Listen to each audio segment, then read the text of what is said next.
Bulatkan tekad, kuatkan hati negeri. Assalamualaikum warahmatullahi wabarakatuh. Saya Jahrawati SPD, calon guru penggerak angkatan 10 dari Kabupaten Sumbawa, SMP Negeri 3 Alas Barat, akan melakukan proses wawancara percakapan tentang pengambilan keputusan dengan pimpinan saya, Bapak Haji Yedi Huryadi SPD. Assalamualaikum warahmatullahi wabarakatuh, Pak. Gimana kabarnya, Pak? Alhamdulillah. Alhamdulillah. Saya hari ini sehat. Alhamdulillah, Tidak Pak. ada gangguan. Alhamdulillah. Kebetulan di sini saya ada tugas ini, Pak, tentang guru penggerak, tentang cara pengambilan keputusan dari pimpinan. Jadi Pak, di sini saya ini dari guru penggerak angkatan 10, guru tugasnya ada salah satu tentang pengambilan keputusan. Adapun hal yang ingin saya bagi kemungkinan besar, misalkan di sekolah mengalami beberapa kasus, ya, bagaimana cara mengidentifikasi kasus-kasus yang merupakan dilema etika atau rujukan moral? Baik, yang alhamdulillah ya, mudah-mudahan niatnya, rencananya untuk menjadi guru penggerak berjalan dengan lancar tanpa ada kendala sama sekali. Insya Allah, amin. Berkaitan dengan pengambilan keputusan yang berkaitan dengan dilema etika, ini berarti ada keterkaitan dengan tata krama, kan, moral, atau aturan-aturan yang berkaitan dengan agama, sosial, ataupun norma-norma yang berlaku dalam masyarakat. Nah, di sekolah kita ini kan sudah ada namanya tata tertib. Kalau dari sekian banyak permasalahan yang berkaitan dengan etika atau moral, tentu kita akan melihat skala prioritas yang mana yang harus didahulukan. Syukur-syukur kalau bisa semuanya diatasi secara cepat sehingga tidak muncul masalah-masalah lain yang masih berkaitan dengan yang sebelumnya. Biasanya sih kalau tidak bisa diselesaikan yang pertama, akan muncul masalah-masalah lain yang masih ada kaitannya dengan masalah yang pertama. Oleh karena itu, kita harus bisa melihat dulu mana yang sangat riskan atau yang sangat esensial, yang itu menjadi kunci permasalahan-permasalahan lain itu bisa diatasi. Jadi mana yang paling utama terlebih dahulu? Ya, Pak. Tadi beberapa identifikasi kasus berarti yang dilihat itu karena ada dilema etika, Pak. Jadi yang berdasarkan dilema etika yang sering dihadapi yaitu tentang tata tertib dan skala prioritas yang sudah ada. Ya. Ya, terus di dalam pengambilan keputusan tersebut, untuk menjalankan pengambilan keputusan di sekolah, terutama kasus-kasus di mana ada dua kepentingan yang sama-sama benar atau sama-sama mengandung nilai kebajikan, bagaimana cara mengambil keputusan kita? Sebenarnya sama saja. Mana yang lebih diutamakan? Ini sama-sama benar, tapi kalau dalam hal ini bisa kita jadwalkan. Nah, karena ini lebih penting, misalnya sama-sama benar, tapi kan ada yang lebih utama, ada yang hanya sebagai pendukung, tapi sama-sama benar, sama-sama penting. Tapi mana yang lebih penting? Kembali lagi ke skala prioritas juga. Misalnya begini, berkaitan dengan etika. Di sini, na'udzubillah min dzalik, mudah-mudahan tidak terjadi. Ada beberapa kasus anak misalnya berkaitan dengan etika, melakukan penganiayaan kepada teman misalnya, atau pembulian. Nah, pembulian dan penganiayaan ini harus segera diselesaikan. ada permasalahan ini harus begini Pak, harus begini Pak, misalnya. Tetapi mana yang lebih tentu penganiayaan ini yang lebih utama. Biasanya ketika penganiayaan ini selesai, maka pembulian pun akan selesai.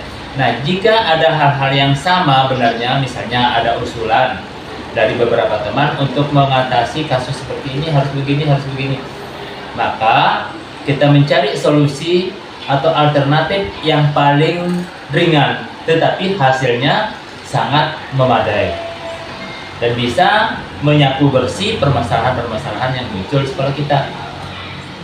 Berarti dari dua kepentingan tersebut, berarti yang perlu diutamakan adalah yang mengandung nilai-nilai kebajikan. Betul. Berarti baru kita akan arahkan mana yang dijadikan prioritas. Betul. Jadi apapun permasalahannya itu, tentu nilai moral yang sangat mendukung, yang paling mendukung nilai-nilai moral ini, nilai-nilai etika ini, nilai-nilai ajaran Islam, nilai-nilai agama kita, itulah yang kita munculkan terlebih dahulu sebelum memunculkan pendapat-pendapat lain. Sama-sama benar, tapi mana yang sesuai dengan aturan-aturan kita yang kita jalani perharinya. Jadi Pak, misalkan ini sudah ada kasus ini, bagaimana langkah-langkah atau prosedur yang biasa dilakukan dalam pengambilan keputusan? Kalau prosedurnya, kita identifikasi masalahnya, itu yang pertama. Identifikasi permasalahan apa. Nah, kemudian yang kedua, dari identifikasi masalah ini tentu ada sub-sub masalah yang muncul, ya kan? Yang sebagai pendukung masalah utamanya pasti ada. Di sini di masalah-masalah pendukung ini itu yang kita pilah mana yang paling dominan yang bisa memicu permasalahan utamanya. Kemudian saya mengajak teman-teman yang unsur pimpinan paling utama beserta BP untuk menyelesaikan permasalahan ini secara bersama. Tidak mungkin dong satu pemikiran, satu kepala hanya bisa menyelesaikan masalah itu, tidak mungkin. Nah, kalau banyak masalah, tentu memerlukan banyak otak yang bisa memikirkan secara bersama. Nah, unsur-unsur pimpinan inilah yang mungkin bisa dan yang paling relevan bisa diajak berdiskusi, diajak bermusyawarah agar permasalahan yang kita hadapi itu bisa terselesaikan. Nah, jika hal ini tidak bisa kita selesaikan dengan secepat mungkin, sedini mungkin, maka perlu kita melibatkan orang tua, misalnya kalau itu berkaitan dengan anak-anak gitu. Dari pihak orang tua masih juga belum ada permasalahan, mungkin kita duduk dengan komite bagaimana supaya permasalahan yang berkaitan dengan anak ini bisa diatasi secara maksimal, secara tuntas sehingga tidak muncul lagi masalah-masalah lainnya. Langkah-langkahnya tadi yaitu dengan cara mengidentifikasi, dengan mengajak kolaborasi bersama tim yang ada di sekolah. Selanjutnya Pak, misalkan ya di dalam pengambilan keputusan pada kasus dilema etika, hal apa saja yang dianggap efektif? Yang paling efektif itu kalau yang ini berkaitan dengan etika moral itu lebih banyak pendekatan yang persuasif. Itu yang saya kira yang paling cocok. Kemudian pendekatan yang secara garis-garis keagamaannya, pemahaman keagamaannya itu yang perlu kita dekati. Nah, kalau sudah seperti ini maka perlu ada edukasi familiar, edukasi yang berkaitan dengan kekeluargaan, dan ini akan bisa menyatukan persepsi bagaimana mendidik anak-anak itu. Kemudian tentu ada kolaborasi sekolah, orang tua, lingkungan, dan ini tidak bisa terpisah satu sama lain. Harus ada kolaborasi yang benar-benar saling mengikat. Jadi hal-hal yang dianggap efektif itu adalah seperti itu dalam pengambilan keputusan. Selanjutnya di dalam pengambilan keputusan dalam proses kasus dilema etika pasti mempunyai tantangan nih Pak. Apa saja tantangannya Pak? Yang paling berat menurut saya kasus yang sering terulang kembali, dan banyak kasus-kasus ini ketika disampaikan ke orang tua. Jadi tadi kan sudah cara menyelesaikan masalahnya, bahwa ada sebuah perkara atau jalan tertentu tergantung dari kasus tersebut. Kemudian Pak, dalam pengambilan keputusan dalam kasus-kasus dilema etika, adakah seseorang atau faktor apa yang selama ini mempermudah atau membantu Bapak? Kalau dibilangin seseorang, saya kira enggak sih juga ya. Jadi kita semua di sekolah ini kan sama-sama, apapun permasalahannya kita pecahkan bersama, kita selesaikan bersama. Jadi karena ada kerjasama inilah yang saling bahu-membahu yang mempercepat proses penyelesaiannya. Nah kemudian dari sini alhamdulillah saya sendiri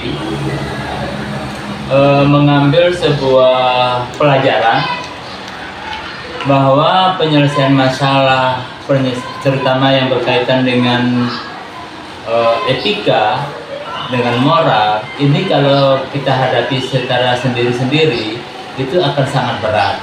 Jadi ini pembelajaran yang saya dapatkan. Ternyata benar kata orang bahwa berat sama dipikul, ringan sama dijinjing. Ya, ini pola-pola seperti ini harusnya dipupuk secara terus-menerus supaya kolaborasi kita di sekolah tidak terhenti sebatas apa yang kita butuhkan saja. Jadi seperti itu.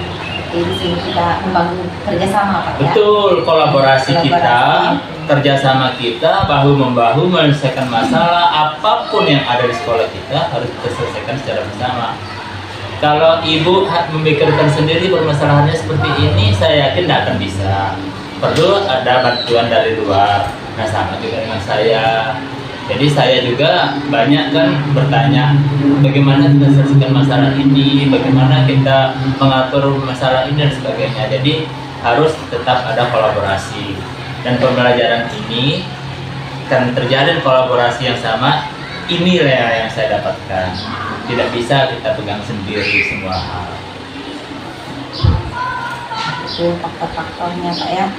Dari semua hal yang telah disampaikan tadi Pak, kemudian pembelajaran apa yang dapat dipetik dari pengalaman dalam pengambilan keputusan tersebut?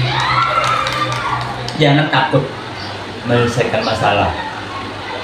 Jangan takut rugi jika ada hal-hal yang terpaksa harus keluar hal-hal yang sifatnya material. Kalau takut maka permasalahan akan muncul terus. Dan pembelajaran yang paling utama adalah kolaborasi tetap dipupuk bersama guru, dengan teman-teman sejawat dan sebagainya. Bila perlu kerjasama dengan masyarakat sekitar itu akan lebih bagus. Demikian hasil wawancara kami tentang pengambilan keputusan Pak. Jadi dari pembelajaran ini saya mendapatkan banyak sekali hikmah bahwa dalam pengambilan keputusan itu sangat berat jika kita menghadapi kasus-kasus dilema etika terutama Pak.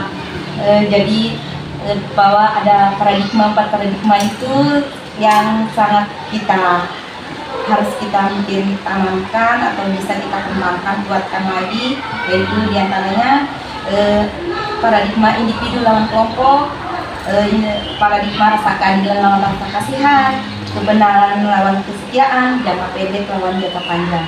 Dari kasus tersebut bisa saya lihat bahwa sangat benar-benar Bapak sebagai pihak pimpinan di sini sangat sekali mendalami bahwa ada rasa keadilan lawan rasa kasihan tersebut, Pak ya.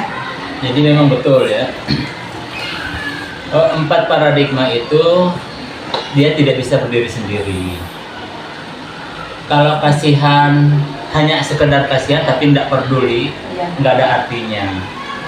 Kita maju tapi yang lain hanya apatis, ini nggak ada artinya juga. Maka harus sama-sama. Makanya saya menitik beratkan kolaborasi yang saling mendukung ini yang sangat-sangat perlu untuk selalu dipupuk. Pak. Jadi dalam kasus dilema itu juga prinsip yang diterapkan juga bahwa di situ tadi karena berkaitan dengan aturan, tata tertib, berarti kita berpikir itu bahwa prinsip yang ada di dalam situ adalah berpikir berbasis aturan. Karena berfokus pada aturan, otomatis kita harus jalankan sesuai dengan aturan tersebut, Pak. Nah, jadi itulah bahwa di dalam kasus jadi pembelajaran bagi kita juga bahwa di dalam kasus apapun seperti kita menghadapi dengan siswa, jadi kita harus betul-betul menguatkan prinsip tersebut sesuai dengan peraturan. Terima kasih atas waktunya, Pak. Demikian. Selamat menjalankan tugas selanjutnya. Assalamualaikum warahmatullahi wabarakatuh.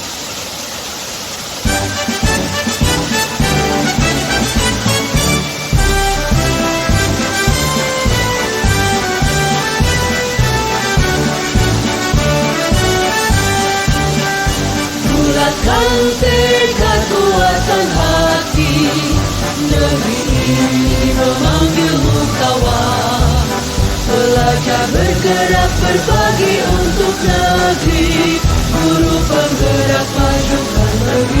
Assalamualaikum warahmatullahi wabarakatuh. Perkenalkan, saya Jahrawati SPD, JGP Angkatan 10 dari SMPN 3 Alas Barat, Kabupaten Sumbawa, akan melakukan demonstrasi kontekstual dengan Bapak Pimpinan Kepala SDN Hijrah Kecamatan Alas Barat atas nama Bapak Musmulyana SPD.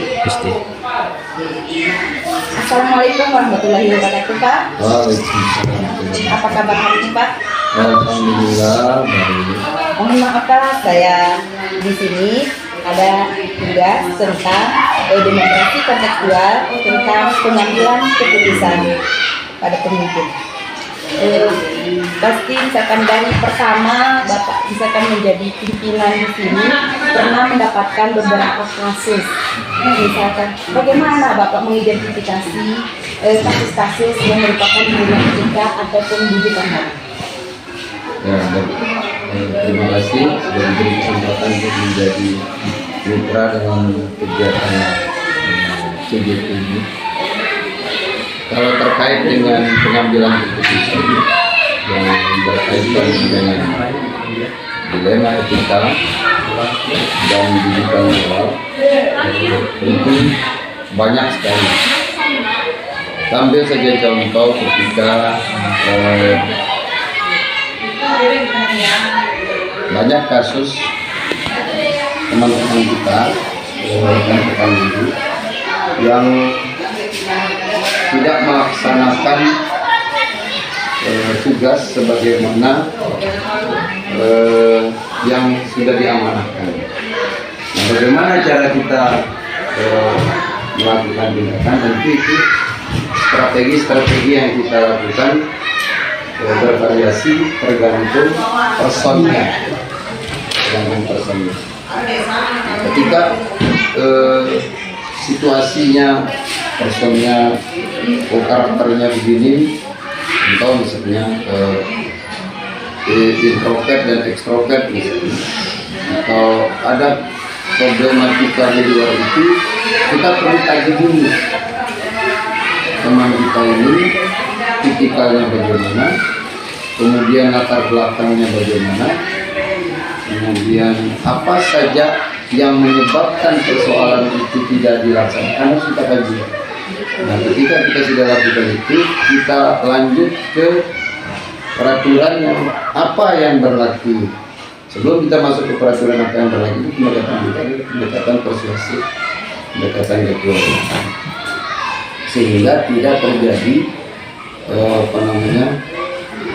semacam benturan. Nah, benturan itu tentu akibatnya buruk terhadap pekerjaan. Itu ada memang perasaan kita, dilema di situ, dilema dalam mengambil keputusan. Kalau saya lakukan ini, perasaan saya menjadi tidak enak. Ketika itu berkaitan dengan aturan, itu dikesampingkan. Kita dikesampingkan, kita naikkan peraturan sehingga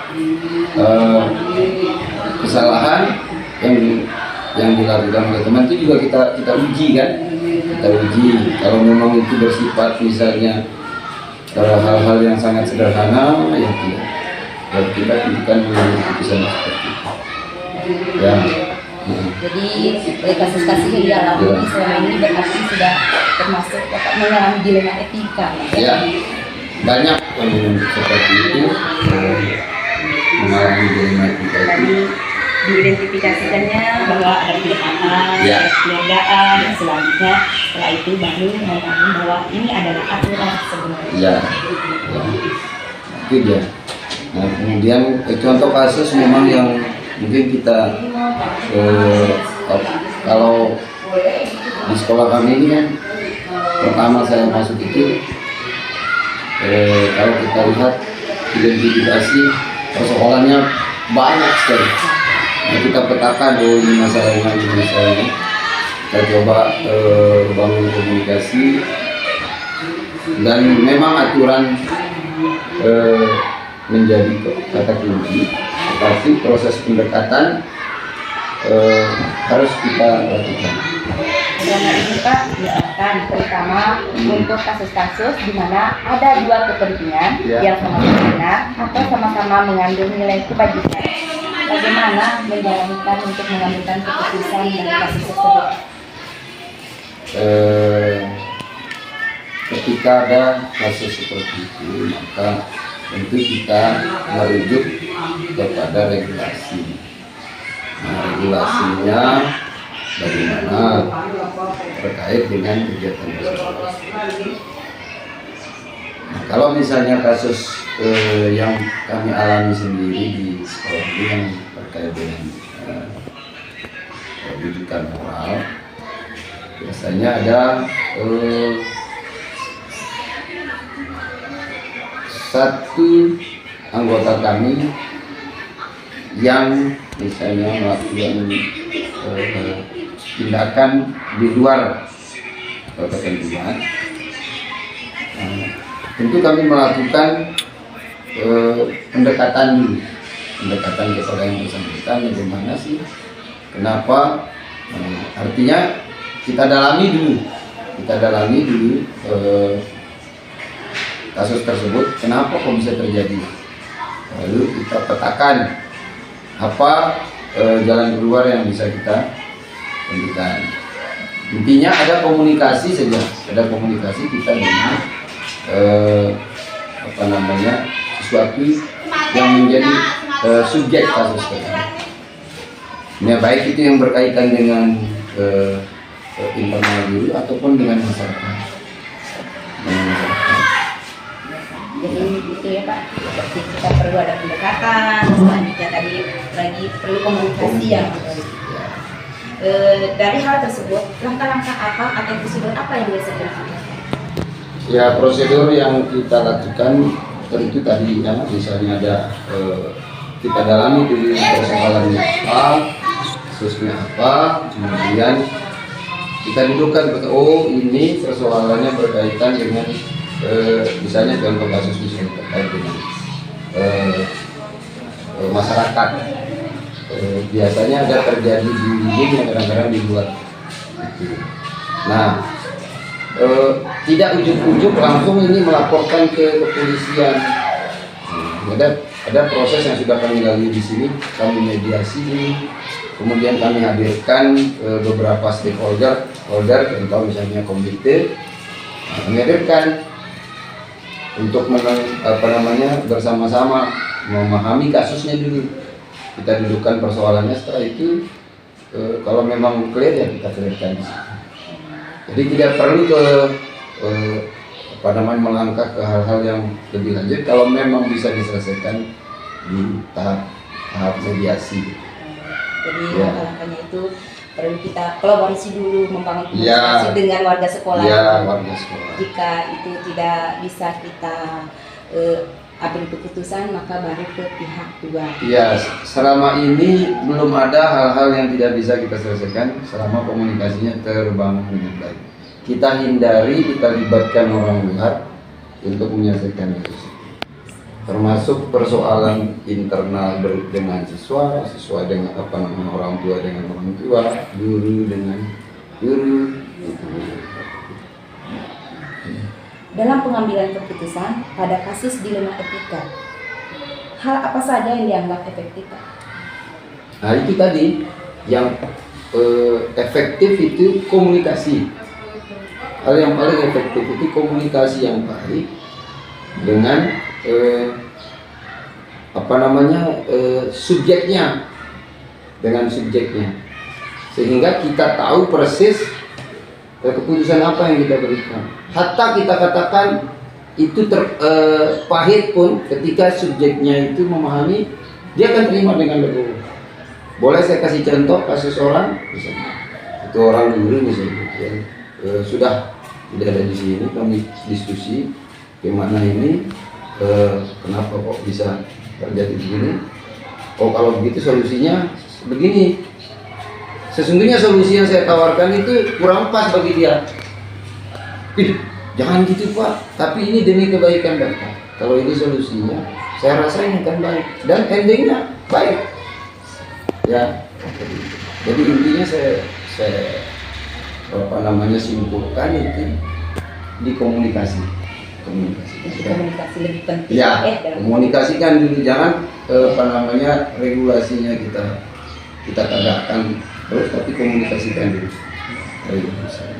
Jadi selanjutnya Pak, dalam pengambilan keputusan pada kasus dilema etika pasti punya tantangan Pak. Apa saja hal tantangan yang? Iya, tantangannya luar biasa. Satu, tantangannya itu yang bersangkutan akan merasa itu tadi saya sebutkan kurang nyaman dengan keputusan itu. Tapi keputusan itu sesungguhnya sangat baik bagi yang bersangkutan karena belum memahami saja. Tapi endingnya akan baik. Nah, tantangan kedua kita memang harus banyak berkorban waktu, ya, berkorban pikiran, ya, untuk itu. Tantangannya begitu. Bagaimana kita menurunkan ego kita sendiri, terutama kita sebagai pemimpin. Hatta kita itu benar di situ, kita tahan dulu kemampuan menahan pengendalian, mengendalikan emosi. Sebenarnya kita manusiawi kan, ketika melihat sesuatu yang salah seharusnya reaktif. Nah itu kita tahan, jangan reaktif, tidak reaktif, tidak ujuk-ujuk gitu. Ya. Jadi misalkan di dalam pengambilan keputusan, apakah memiliki sebuah tatkala atau jadwal tertentu dalam penyelesaian kasus dilema etika? Apakah Bapak langsung menyelesaikan di tempat atau memiliki sebuah jadwal untuk menyelesaikannya? Bentuk atau prosedur apa yang biasa dilakukan? Nah, karena tadi kita kasus contoh tadi, memang kalau ada kasus tidak langsung kita eksekusi. Tentu kita perlu timing, ya. Tidak kita jadwalkan, tapi kita susun hari ini, sepertinya ini hari yang tepat nih saya lakukan. Nah, itu momentum istilahnya, kita momentumnya tepat, sehingga ketika kita tahu momentumnya tepat, efektif apa yang kita akan lakukan. Nah, jadwal mungkin kita tentukan, misalnya memang kalau memang kasus itu, saya ambil 2 kasus ya, kasus tadi antar personal guru, kalau yang ini dengan orang tua, ada waktu yang kita sepakati, oh kita ketemu hari ini. Nah, kita sepakati, ini kasusnya kemarin misalnya mengambil keputusan sama-sama orang tua ini dekat dengan kita, orang ini dekat dengan kita mau mendudukkan persoalan ini bukan kita membawa perasaan kita kan. Kalau kita mau bela ini bagaimana ini? Nah, bahkan ada yang sampai pressure lah, melakukan tekanan. Ya kita sebagai pemimpin ya tidak kita bergeming, tetap kita pada posisi seperti itu. Nah, penjadwalan misalnya kita sepakati hari ini kita ketemu di sini, ya kita hadir.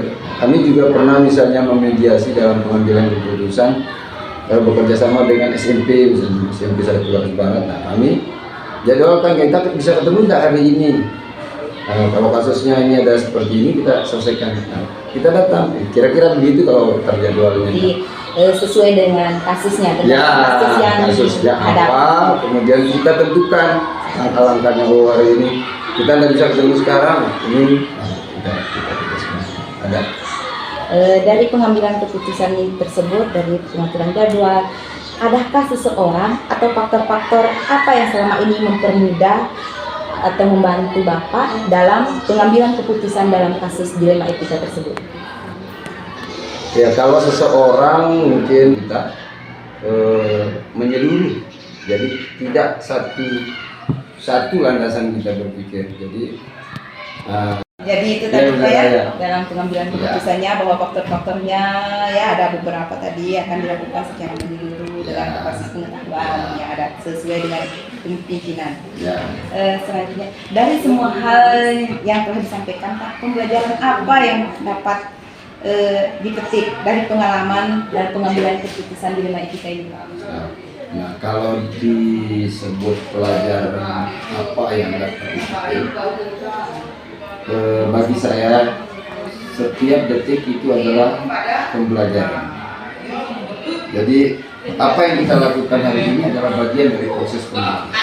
Nah, ketika kita mengambil keputusan yang berkaitan dengan dilema etika tadi, pembelajaran yang dapat saya petik ketika kita ada komunikasi, kedepankan komunikasi, sesuatu persoalan baik itu yang berkaitan dengan dilema etika ataupun apa namanya rujukan moral itu ya bisa kita hadapi. Nah, karena memang memahami itu ya, memahami subjek itu nomor satu. Pahami dulu, kemudian komunikasi. Itu pembelajaran yang sangat berharga yang dapat saya petik selama proses kegiatan pengambilan keputusan terkait itu. Karena dalam teorinya setiap orang itu unik. Setiap orang itu unik. Unik itu artinya tidak akan sama antara satu, walaupun kasusnya sama, belum tentu cara kita mengambil keputusan itu sama. Karena keunikannya, maka kedepankan komunikasi. Pahami dulu, baru ambil keputusan. Nah, sehingga tidak terjadi kontraproduktif. Jadi harapan kita baik, malah menjadi buruk. Nah, itulah pembelajaran yang bisa kita ambil. Terima kasih Pak atas waktu yang telah diberikan kepada saya terkait dengan pengambilan keputusan. Di sini juga saya sangat banyak sekali pembelajaran dari Bapak tentang bagaimana cara pengambil keputusan, bahwa kita mengambil keputusan itu adalah butuh komunikasi yang banyak, butuh komunikasi yang terpenting itu utama untuk sebagai pemimpin Pak ya. Terima kasih Pak atas waktunya. Assalamualaikum warahmatullahi wabarakatuh. Waalaikumsalam. Belajar, bergerak, berbagi untuk negeri, kita menjalin kolaborasi. Belajar, bergerak, berbagi untuk negeri, demi bakti pada Ibu Pertiwi.